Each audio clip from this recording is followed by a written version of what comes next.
Hello, welcome back to the Brendan O'Neill Show with me, Brendan O'Neill, and my special guest this week, Sall Grover. Sall, welcome to the show.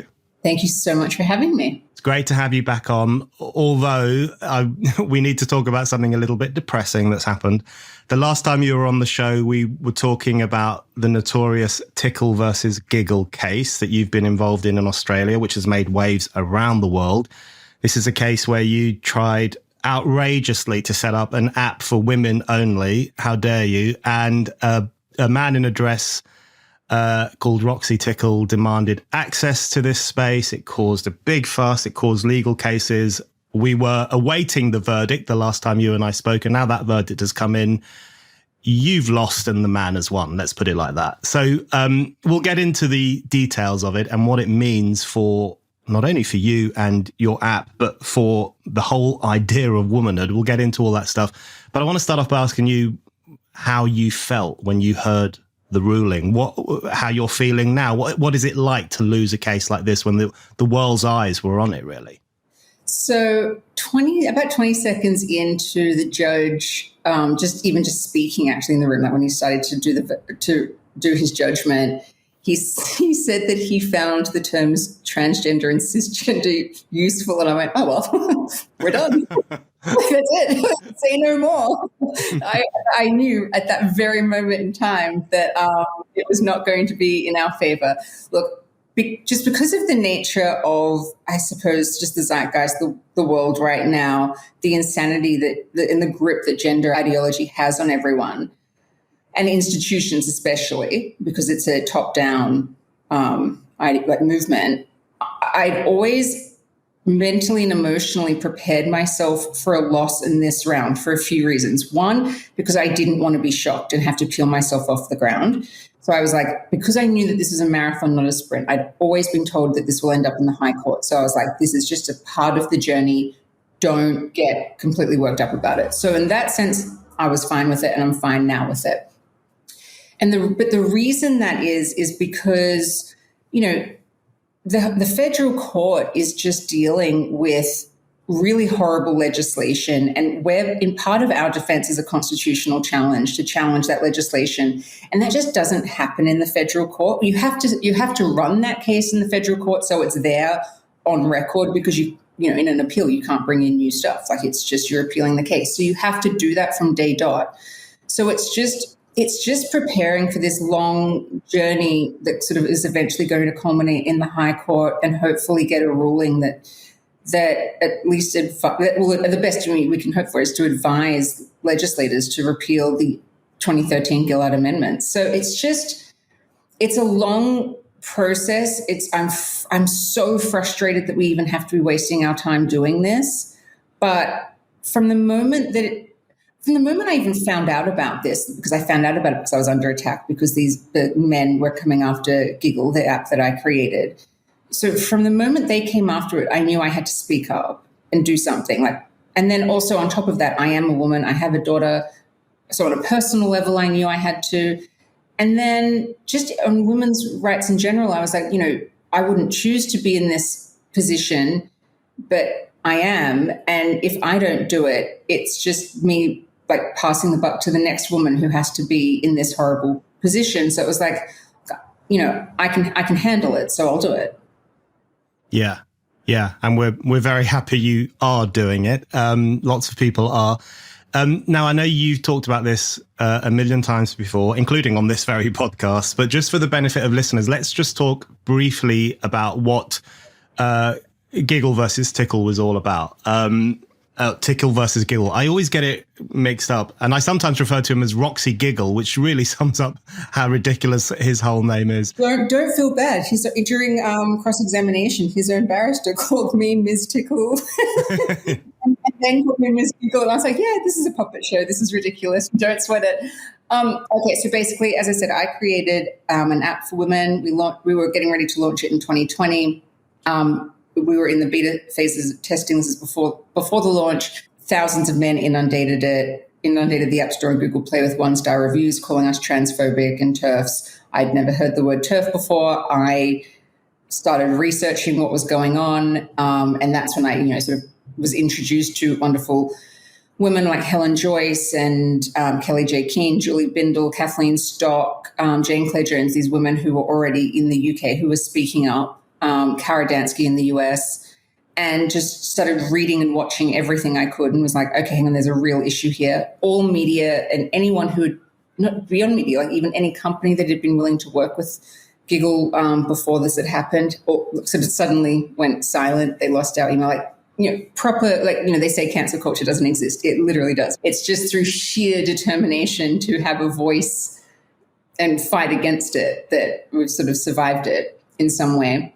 But basically, so we, in still my naivety at the time, I'd said to my mum, who is the co-director of Giggle, I said, look, this is so preposterous.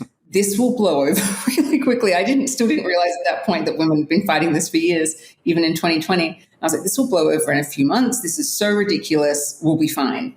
That did not happen. So we just tread water as a startup, which was hard to do, but we did it. And in the beginning of 2022, a man who goes by the name of Roxy Tickle filed an Australian Human Rights Commission complaint against me and Giggle. So I was the second respondent and the company was the first one.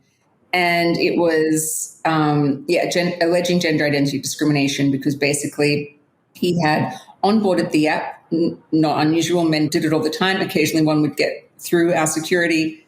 At some point I kicked him off. Don't remember it. Was not an unusual day at the office because anytime a man would get through, because occasionally they would, I'd go, that's a man, and I would remove him.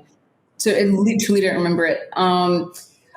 He became someone of note in my life because he called and texted my phone, which literally no other user, potential user or ex-user of Giggle has ever done other than him. Amazingly, the judge also thinks that this is reasonable behavior. I was scared.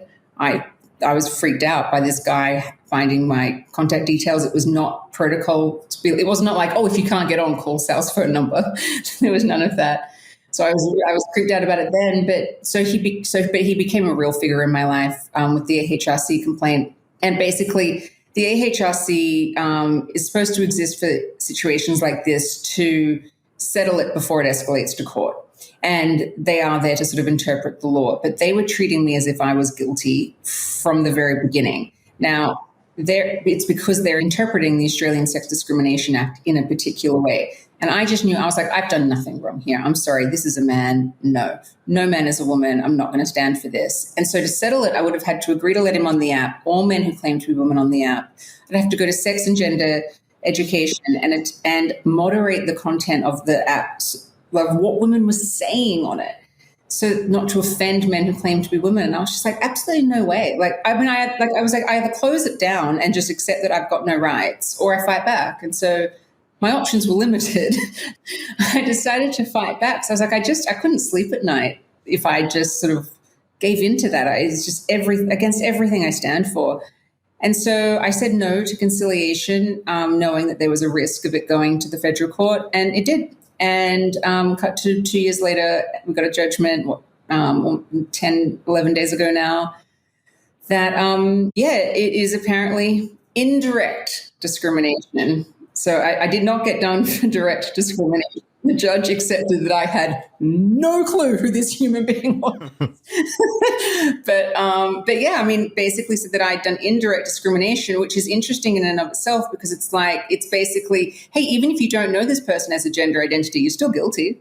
That's a really good summary of where we are. And as you say, the ruling was made at the end of last month, the end of August, and Roxy Tickle was found to have been indirectly discriminated against. And I think you had to award him $10,000 or $10,000 plus costs.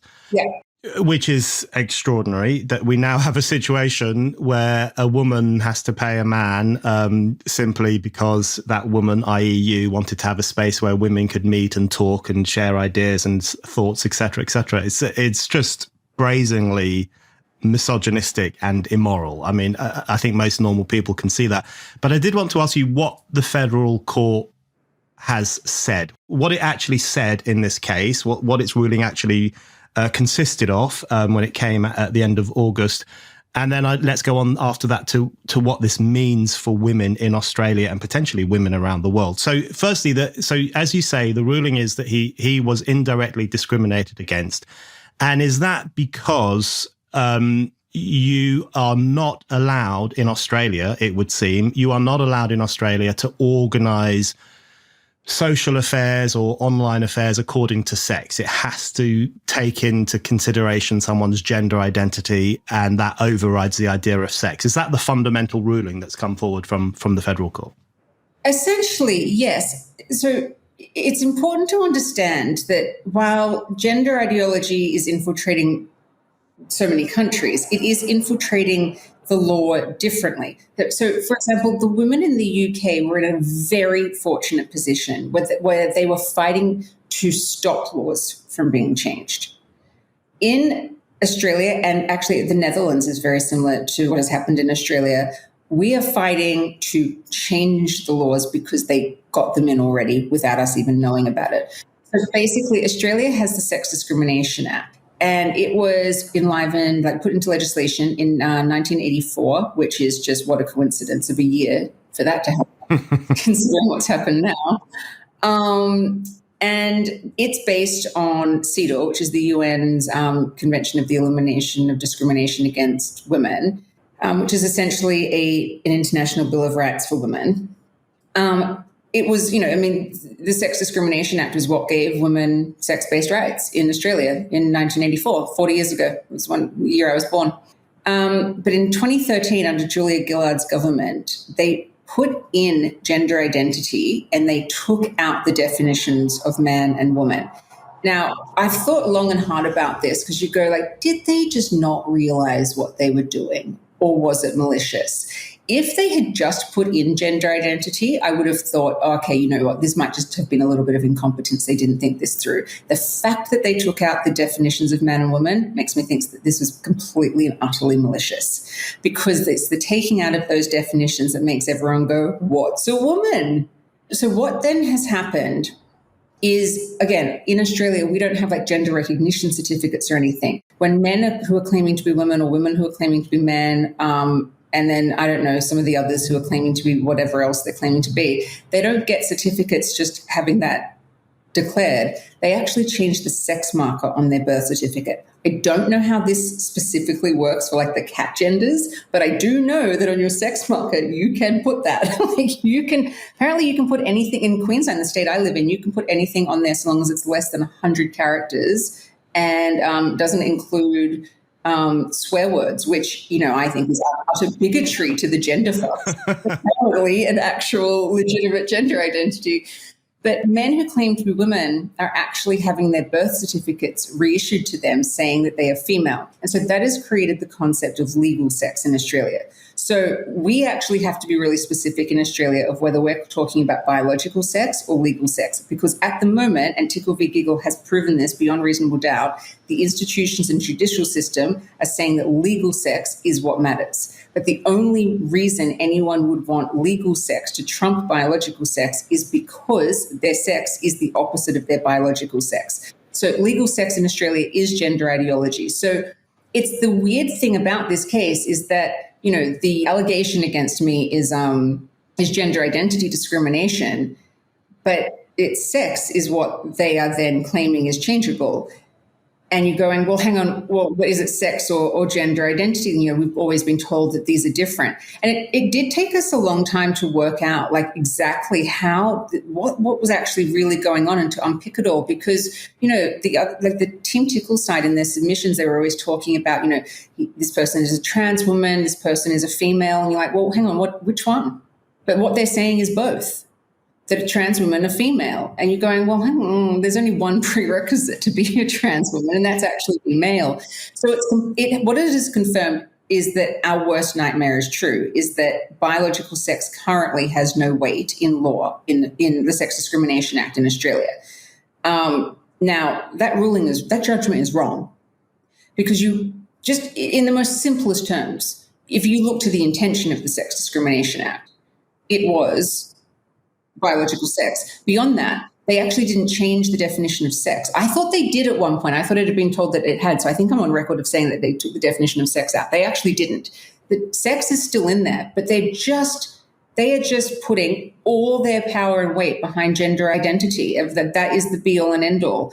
And it's just absolutely baffling, because gender identity literally only serves men who claim to be women to give them privileges to go into women's spaces in sport. Because even all of the other people who call themselves trans or gender diverse or whatever, they actually rely on their sex-based rights too. It's how the females with a trans identity play sport. It's how the non-binaries and the cat genders do anything, because where else, what change rooms are they going into? Like, society works with sex-based categories because we all have a biological sex. So literally the only one who is benefiting are the men, which I think is by design. Again, I don't think this is an accident. This is all pointing to this, predatory men's rights movement that women have been screaming about for some decades in some cases. And now it's like, no, they were all completely right. Everyone should have been listening to them. I really agree. I mean, it just increasingly seems to me that this is a men's rights movement, and the design and certainly the consequence of it is that you have men invading women's spaces and women's sports and taking things that don't belong to them. And that's not how equality ought to work in a civilized society. I did want to ask you a little bit more about the amendment to the Sex Discrimination Act that you described there, because I was quite surprised to read about this when I was reading, because the BBC did some coverage of the ruling at the end of August. Not particularly good. They referred to gender critical ideology in their article, and I was like, not an ideology. No, I'm not dogmatic about this. If you present me with evidence that men can be women, you might be able to convince me, but so far no one's shown it. I noticed that. And of course they refer to Roxy Tickle as she and all the usual stuff, which really is out of 1984. That manipulation of language to promote what is really an ideology, the trans ideology. But so the BBC's coverage was okay, but not great. But Sky's coverage was pretty good. And they did delve a little bit into the changes to the Sex Discrimination Act. So as you say, the Sex Discrimination Act in Australia came in 84. It was amended in 2013, which I think it feels to me quite long ago. I'm surprised that, more than 10 years ago, we had a situation where, as you say, the words man and woman were taken out and gender identity was put in its place, which apparently refers to the gender-related identity, appearance, or mannerisms or characteristics of a person, which immediately sets off my kind of, sexism alarm bells there. So I wanted to ask you about that amendment that was made in 2013 so that man and woman are out and gender identity is in. And then, of course, that influences what the judge says in this case. Did you notice when that happened at the time? I must say I didn't, and I follow Australian affairs pretty closely. It seems like, it feels to me that it was the kind of thing that was snuck through and not that many people clocked it when it was happening. There was a few feminists who were following stuff like closely enough that they knew, but otherwise, no one knew. I mean, I didn't know because I actually wasn't living in Australia at the time. I was in America, so I was not plugged into this issue at all.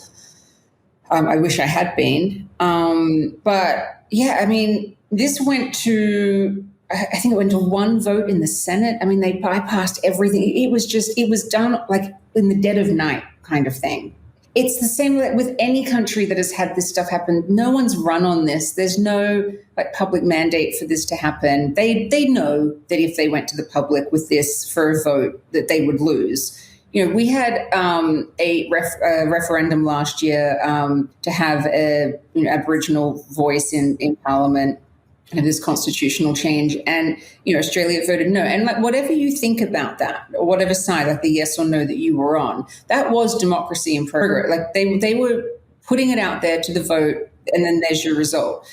They did the same with gay marriage. In Australia, gay marriage went to a plebiscite. Everyone voted. Do you want single-sex marriage, basically the Marriage Act, to be amended? It was voted yes, and so it got in, and fantastic. I completely support that. And it's really interesting, actually, that these amendments to the Sex Discrimination Act happened 3 and a bit years before gay marriage, same-sex marriage, passed in Australia. So while they're different acts, it is interesting. This is how much they were gaslighting us all. They had put gender identity and basically decided that sex was obsolete in the Sex Discrimination Act while going on, oh, here we'll do same-sex marriage. And you're like, well, what is same-sex marriage? Because at this very moment in time, like just yesterday, Lesbian Action Group, which is sort of like an events and sort of advocacy group, lesbian group based in Melbourne, Victoria here, they were in an appeal tribunal with the Australian Human Rights Commission because they asked for an exemption to be able to hold lesbian, like female-only lesbian events like there's any other kind. The AHRC had said no, which of course they had. I mean, the AHRC was, at that point when they were asking, they were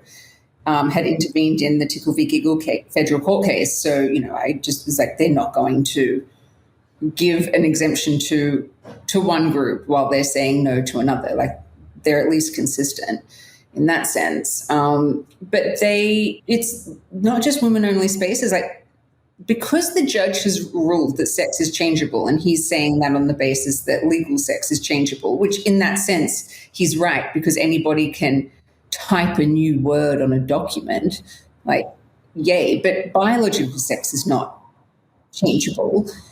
And so it has taken away women's spaces, lesbian-specific spaces, gay male spaces, any male space. It's actually obliterated everything.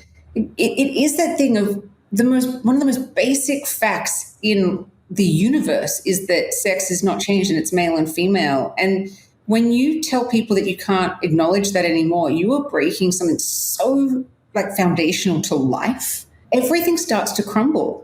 And it is what's happening, because the first thing obviously to go is trust in institutions in the judicial system. And I mean, I think that has to happen at this point. I don't have any reason to trust them. This week's episode of The Brendan O'Neill Show is brought to you by Shopify. Are you fed up with the mundane life of the 9 to 5? Do you have a winning idea for a business, but you don't know where to start? Well, there has never been an easier way to make that idea a reality, and it sounds like this. That's the sound of another sale on Shopify, the all-in-one commerce platform that can help you launch and expand your new business. Shopify helps countless entrepreneurs like you all over the world. Whether you trade in pet jumpers or car bumpers, Shopify can simplify how you sell your products both in-store and online. Your side hustle can now become your full-time job. Shopify's simple-to-use dashboard helps you manage products, take payments, and engage with customers all under one roof, giving you the power to focus on the bigger picture. Covering all sales channels, including social media marketplaces like Facebook, Instagram, and TikTok, Shopify can also help you sell whatever you want from wherever you want. And don't worry, you won't need professional design skills or expertise in coding. Shopify's easy customization tools will help you create exactly the kind of unique, engaging brand that you have in mind. No matter how big you want to grow, Shopify will be there to give you the confidence and control to take your business to the next level. It's time to make that side hustle a reality. Get selling on Shopify today. Sign up for a £1 per month trial period at shopify.co.uk/Brendan, all lowercase. Go to shopify.co.uk/Brendan to take your business to the next level today. Shopify.co.uk/Brendan. Yeah, absolutely. I think a lot of people feel like that. It's interesting you mentioned there the Lesbian Action Group in Melbourne, because I often think that actually lesbians lose out most as a consequence of the gender ideology, because not only do they lose their right to women-only spaces, but also to the whole idea of same-sex attraction, which is completely turned upside down by the idea that gender identity is more important than biological sex. And in fact, we've had lesbian groups here who've had to fight for the right to have female-only dating nights because, you know, blokes in dresses have turned up and demanded their right to be acknowledged as lesbians. It's extraordinary. I wanted to ask you, actually, you just mentioned there about the judge's comments, which made a huge impact, where he said sex is changeable and not necessarily binary. And that's what really went around the world. And lots of trans activists held it up as proof of their belief system, which is that sex is changeable. You just said there, which is, I think, quite interesting, that he was saying that he meant that legally. So in Australian law, you can change your sex, supposedly, on a piece of paper. Is that entirely what he meant? Or do you think he was also giving a nod to the ideological belief more broadly that when a man says he's a woman, his sex has actually changed? Or did he just mean it technically? And also, what do you think the consequences are for Australia that you can have a justice in a federal court ruling essentially that sex is changeable? Because that seems... Yeah, I think he's definitely ideologically captured in some way, shape or form. I'm not going to sort of presume to know his mind or anything, but I think that he is an activist judge at this point, and that's sort of, his cross to bear. Because I don't think that a judge who was there going, look, I'm going to really look at truth, reality and evidence and see the man sitting in the room. I don't think a judge who cared about that would have said that's a woman in any way, shape or form. He might have said, look, this law is unworkable. I just thrown his hands up in the air and gone, fix this. So I think that there is definitely some institutional capture there. Effectively, in a sense, it changes nothing in the sense that none of this has been working. As you said before, 2013 is a while ago. It is. It's not like this law has been working for the last 11 years and then Giggle came along and sort of threw a tantrum.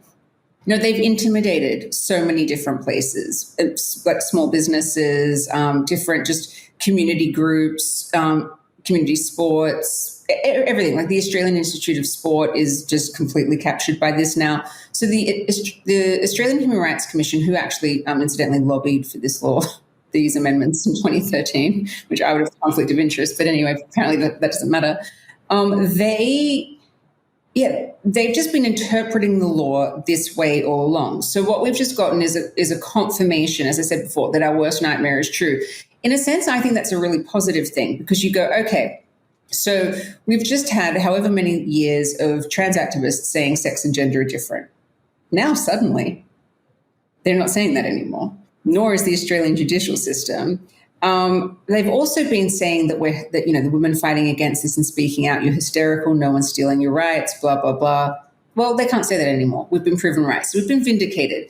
And I think sometimes you have to take one step back to take two steps forward. You have to see what's broken so you can fix it. We knew that this is how it was, but now we have 100% certainty this is exactly what we're dealing with. So we know exactly what we have to fix. So then you have a really clear pathway to do it. And my legal team was very smart in that respect of knowing that, the legislation ultimately was the problem. And so that meant we had to do a constitutional challenge, which is something that wouldn't be taken really seriously until the High Court, because Australia's High Court is where constitutional and legislative issues are heard.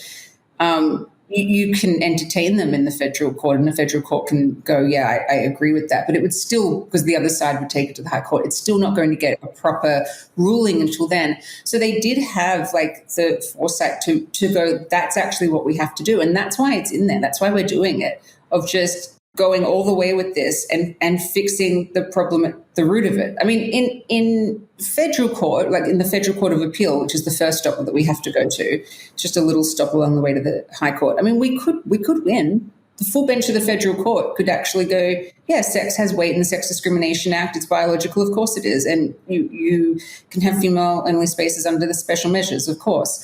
But the issue is in Australia is that, and this is why the amendments have to be repealed, is because they're calling these men female. I'm asking for a special measure or an exemption to have a female-only space and exclude some females. That's how it's being interpreted. But in reality, I'm saying I'm excluding males because they're male. It's such a mess, and you have to fix it at the law level, although you could potentially have a judge that sees through the nonsense. Absolutely. And listening to you say that, it just reminds me that, freedom of association often entails discrimination. I don't mean the bad form of discrimination, bigoted discrimination, but discrimination along the lines of saying, well, this space is for women and therefore we don't want men. You're not allowed in. You have to stay out. We are going to be discriminatory and say this is for women only and not for men. And the idea that in excluding men, you're actually excluding some women, and therefore that's discrimination, whether direct or indirect, is just laughable and ridiculous. And the more I think about it, the more ridiculous it becomes. Sometimes I'll just be like, walking along, like I was actually with my daughter today, and I just paused like mid-stride and was like, what on earth is going on? How is yeah. Is this really happening? But that made me think about what the impact of this case has been in Australia itself. Obviously, I'm watching it from afar. I love Australia. I've been there many times. I've got lots of friends there. And the thing I admire about Australia, people keep telling me this has changed, but I hope it's still partially true at least, is that there's a lot of common sense in Australia. There are a lot of common sense people, no nonsense people, and people who don't like to be bossed around and told what to think and told what to do. You know, I know it's a bit of a cliche. They came off the prison ships hundreds of years ago and they've still got that contrarian streak, but there is an element of truth to it. And I wanted to ask you what impact this case has had on those kinds of Australians. So not the kind of, city types who probably go along with all the gender ideology, but people in rural Queensland in the state that you live in, or people in South Australia, or people up in Darwin. I mean, surely there must be people who look at a picture of Roxy Tickle and think, well, that's a bloke. I mean, they must be that kind of atmosphere as well. Of course, and those people should actually be federal court judges. Be better suited to the role. Australians are like very no nonsense, like just straight down the line people, but at the same time are also very chilled out and relaxed. Like, I have this theory that like British people are much more like politically engaged because the weather is so bad. Like you've got to sit there in like restaurants and talk about something. But in Australia, it's like, well, we're at the beach, we're surfing, like, we've got better things to do. And so we're similar to Canada as well. You know, it's very big. We're very spread out. Canadians as well. They're like out in the land, like snowboarding, we're surfing. Like it's just a different sort of lifestyle. And Canada is just as captured. I think Australia is slightly more captured than Canada. At least Canada has like a political pushback that is like forming and could potentially win in their next election. Australian politicians are still being incredibly cowardly on this issue, but it is changing. I mean, on Monday, I actually was able to sit down for the first time since the verdict and go through all of my messages and emails. And I had over 4,000 messages across Twitter and LinkedIn, Instagram, and my email of Australians saying how much like that they support me. It's like literally it's over 4,000 people. And these are just normal, everyday, regular people going, this is outrageous. And I'm just sort of saying to everybody, like, yes, I agree with you. And it is. And the time of sort of suffering and silence is over. Everyone has to find their voice and stand up, because at the end of the day, they can't cancel us all. If everyone stands up and says this is wrong, they can't. It also would create political capital to change this. So we can change this very quickly if there is the proper amount of pushback. We are definitely a few years behind the UK in general anyway of public awareness. Like the women in the UK who are fighting back, they did such a great job of turning it into a political issue and getting the clout to basically that, Keir Starmer is blatantly terrified of this issue and he wouldn't dare, you would think. But, I don't know, he's pretty stupid, but you would do anything to affect women's rights at this point, or women's sex-based rights. We just don't have that right now. But Tickle v. Giggle is definitely changing it. I know for a fact that there are a lot of people that have gone, look, no one is looking at this individual and saying that's a woman. No one. In the court of public opinion, we've definitely won. That's half. That can be half your battle. But that was always kind of a given, I thought, because it was like, of course, no one was going to sit there and go, that's a woman. And I think also that there are some people that have gone, okay, hang on, I'm quite happy to be kind. And I'm even like this. Like, I am very much like, if you want to call yourself, if you're a man and want to call yourself a woman, and that's what makes you get out of bed in the morning to live your best life, that is absolutely none of my business. All power to you. I don't care what you wear. I'm a little bit uneasy about it because of autogynephilia, and I know too much about it now, and I don't actually want to have to unknowingly participate in anyone's fetish. But at the same time, you can't legislate against an outfit because that definitely doesn't end up well. We see how that's going for women in other parts of the world. Like, all power to you. Wear what you want. I don't care. Call yourself whatever you want. The point where I care about it is when you are actually infringing upon my rights. And women's rights are the canary in the coal mine of this issue. And this is not just in Australia, this is everywhere, because it affected us. And essentially, it was actually lesbians. You're right. It was lesbians who were the first to go, hang on, something's really wrong here, because these autogynephilic straight men went after the lesbians first. No one listened to them. Then they came for sort of, the rest of the women, like the straight women, just our general women-only spaces. And together with the lesbians, we've been able to, sort of form some sort of, a base and attention that people are starting to get it. But this is freedom of belief, freedom of speech, and freedom of association. This is literally the bedrock of a democratic liberal society that this ideology is attacking. It does not work. Gender identity should not be in law in any capacity. I used to think that maybe put it in somewhere where, so long as it wasn't in conflict with anyone else's rights. But the fact is, it always is.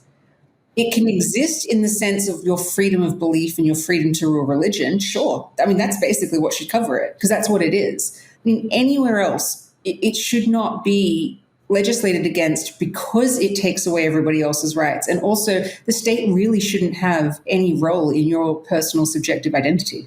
Exactly right. And I feel the same. If a man wants to call himself a woman, knock yourself out. But the minute you try to force other people or institutions to acknowledge your so-called womanhood, that's where it becomes a problem. And that's where I just want to say, no, I don't believe you're a woman, so I'm not going to go along with it. I wanted to ask you about the impact of your case and this broader ideology that has come for you, like it's come for other women. I wanted to ask you about the impact of that on the whole idea of womanhood. So you said earlier that the only people really going for the idea that sex can be changed with a click of the fingers, it is blokes. It is men in dresses who want access to women's spaces, whether from a predatory perspective or because they're so obsessed with validation that every space has to be open to them in order that their ego is flattered. Whatever the reason, that's really the driving force behind a lot of this invasion of women-only spaces. And what does it mean for the whole category of womanhood if women can't have their own spaces, if women can't use language to describe their sex and their experiences? Jo Bartosz wrote a great piece for us about your case, where she described it as a contribution to the abolition of womanhood. And it does feel, that's a very dramatic phrase, but it does feel like that's happening, because it's not only that you, Sall Grover, can't have a particular app that's for women. It raises such a broader question about whether women even exist if someone with a penis and testicles and a beard can say, oh, I'm a woman too. So it really is a fundamental philosophical question as well. Well, yeah, because obviously, in reality, the sun will rise tomorrow and men still won't be women. Just in the actual biology of it all, absolutely nothing has changed. But in the legal framework of it, it's changed completely. Now, women's rights didn't happen by accident. None of them were handed to us. It actually was the Sex Discrimination Act in Australia that I think, or maybe it was the year before, that women then were able to get a passport without having their husband or father sign for it. We were handed nothing. Women have fought for everything. 150 years ago, women had to fight for the right to be able to ride a bicycle in public. We weren't even handed that. Everything we have now, we have fought for. And we've fought for it where you have to fight for rights, which is in law and politics, with language, because that's the tool of how you fight for rights. So when you actually destroy the language, you destroy the woman's ability to talk about our rights, of ourselves as an actual class of people that are separate from men. Anything specific for men actually can, in society, there's a lot of things that can exist pretty easily without the interruption of legislation. The example I always give is male-only gyms. Male-only gyms, you can just sort of set one up because you just make it very sort of industrialized. You have loud music and giant men in there either hitting each other or just lifting really heavy weights, and a woman will just self-exclude. But when you set something up for women, There's a demographic of man that's going to immediately want to go in there. And that's why we need the legal protection. That's the difference. Like, I'm not against male-only spaces. It's just in law and society, they play out very differently to female-only spaces. And that's why we need to have this play out in law and get the protections. And it's why the language is so important. I mean, for the trans activists, the language is their weapon. And we've just got to take away the ammunition of that. And so that's why when I sat down and in the courtroom and the judge said that he found the terms transgender woman and cisgender woman useful, it was like, well, you shouldn't. If you listened to literally anything we had said, you would not find them useful in any way, shape, or form, because we're not talking about a subclass of women here. We're just talking about men. One of the things that was really interesting, both during the hearing and in the judgment, is how often they would group cis men and trans women together. And I'd be like, and so why? What's the commonality? Like, why are they in a category together? Like, there's a really real reason for this. It was just completely lost on them. So, yeah, I think that globally right now, women's rights are in a really, really bad place. You just have to look to Afghanistan. And what's happening there is this is a country where they know exactly what a woman is. And they're in a very different fight than we are, but it's still a fight for women's rights. They know exactly what a woman is, and they are using that against them. Say in Australia, they don't know what a woman is, and they're using that against us. And so it just goes to show that you have to protect women's rights from literally every angle, because in an instant they can be gone. Everyone hates spam. There is nothing worse than having your inbox fill up with junk emails or being interrupted by calls from unknown numbers. Even if you think you're being careful with your data, you can still end up being inundated with spam. How do these people even get our information in the first place? The reality is, global data breaches happen all the time. Your personal info could be published or sold by brokers online without you even knowing about it. The good news is that you can demand that data brokers delete all the information they hold about you. The bad news is that it would take you years to do this yourself. That's why I've started using Incogni. Incogni is a service that reaches out to data brokers on your behalf and demands that they remove your personal details. It fights any objections on their end and conducts automatic repeated removal requests, effectively protecting you from the next big breach. This might all sound a bit complicated, but the best thing about Incogni is that it is incredibly easy to set up. All you have to do is create an account, grant Incogni the right to work for you, and then leave them to it. So, if you finally want to be spam-free, get started with Incogni today. To get 60% off an annual Incogni plan, use the code Brendan at incogni.com/Brendan. That's the code Brendan at incogni.com/Brendan. incogni.com/Brendan. Yeah, it's so true. And what you say about the judge, as soon as someone says trans woman and cis woman or transgender and cisgender, it's game over, because when you buy into those categories, you're buying into an idea or an ideological belief which says that trans women are, as you say, a subset of women, when in fact it's blokes. We're talking about men. So that the argument's lost as soon as you hear those phrases. It's funny, you mentioned gyms then. It made me think the gym I go to has is for both sexes, but there is one section of it that's for women only. And it's primarily used by Muslim women, actually, who don't want to share the gym with men. And that's absolutely fine. And that's absolutely their right. And when I walk past it, I often think to myself that, and I know that other blokes at the gym feel the same, the idea of going in there would just never cross your mind. You would see that as just a really unacceptable transgression. That's how most men think. It's like if you're in a pub late at night, a man can be 3 sheets to the wind, completely pissed, but he knows that he does not go into the woman's bathroom. It's just a no-go zone. So the one thing I did want to ask you, because there is still loads of good men out there who know that you do not go into a woman's space. That's not for you. That's for them. what do you think goes through the trans woman's mind? I'm doing quote marks there for people can't see me, i.e. the man who thinks he's a woman.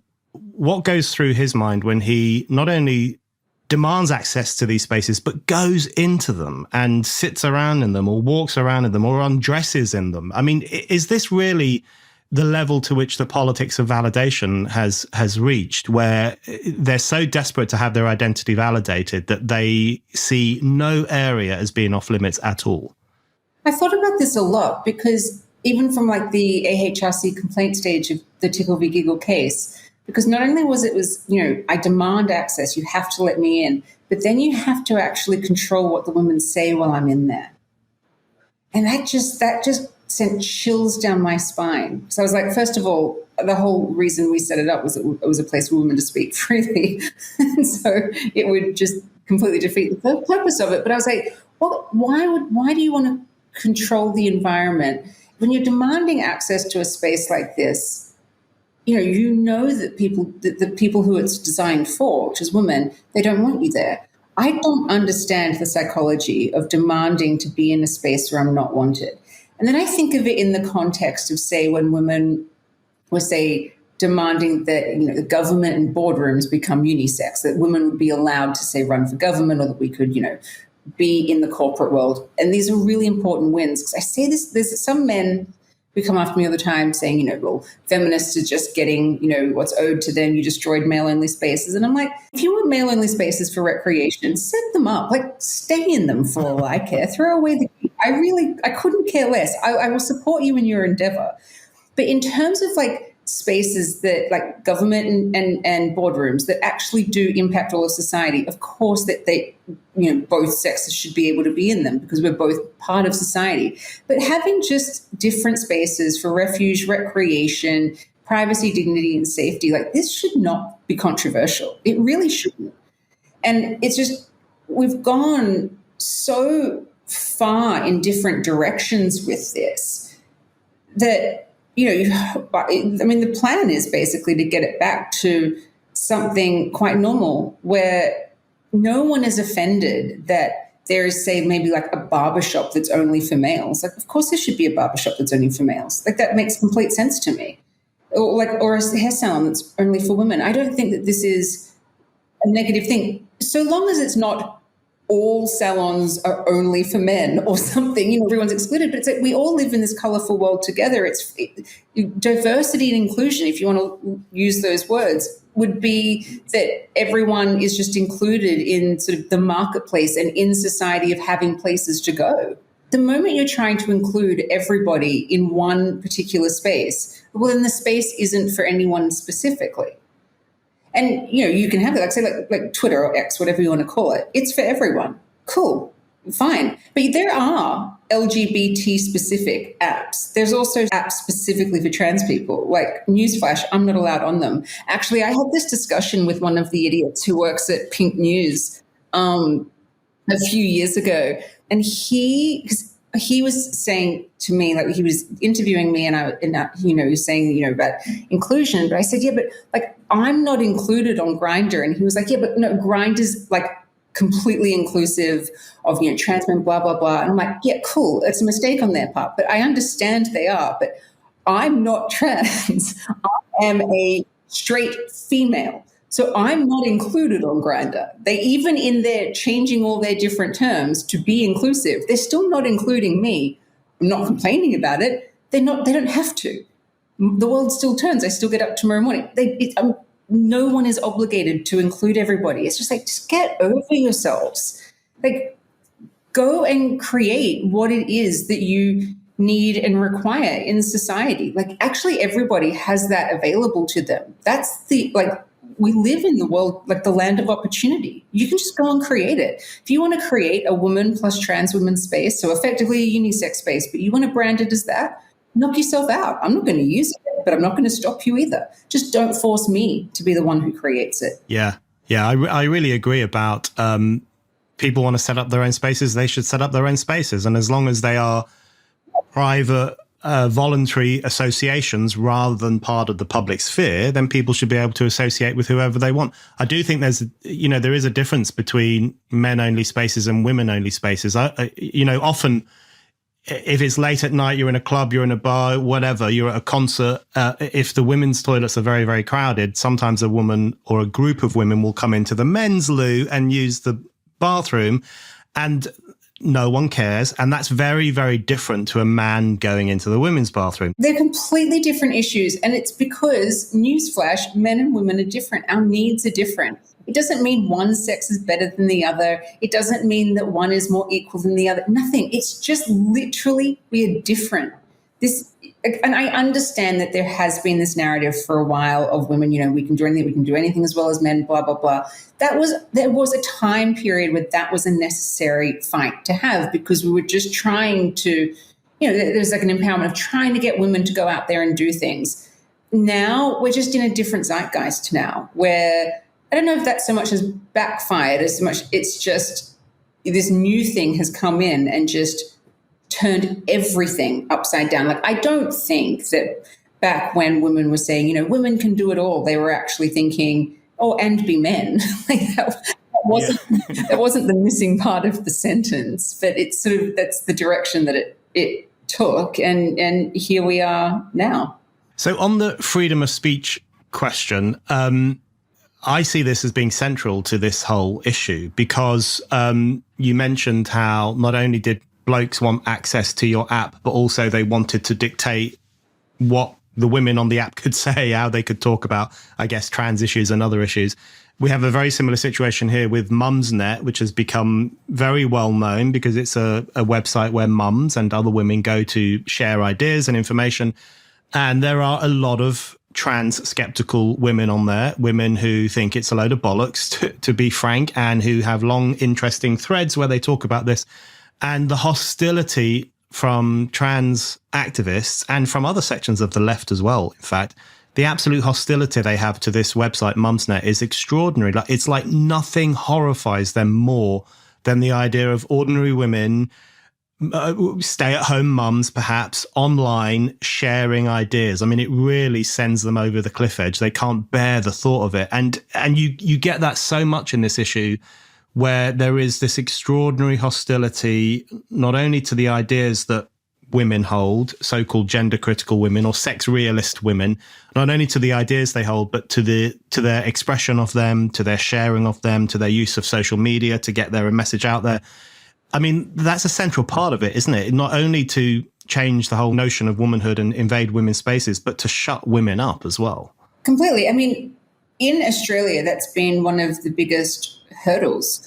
In the process of Tickle v. Giggle, I was crowdfunding it because, I mean, I don't know about you, but I actually didn't have $500,000 just sitting around to spend on litigation. And so it was the support of people from all around the world that was that made us be able to pay for it. And that bill is paid for, and we're on to the next one now, which will be between 500 and 800,000. So by the end of this, we'll be about $1.23 million in, just to say that a man isn't a woman. It's just ludicrous. Where legislators literally could just go and fix this in a week for free.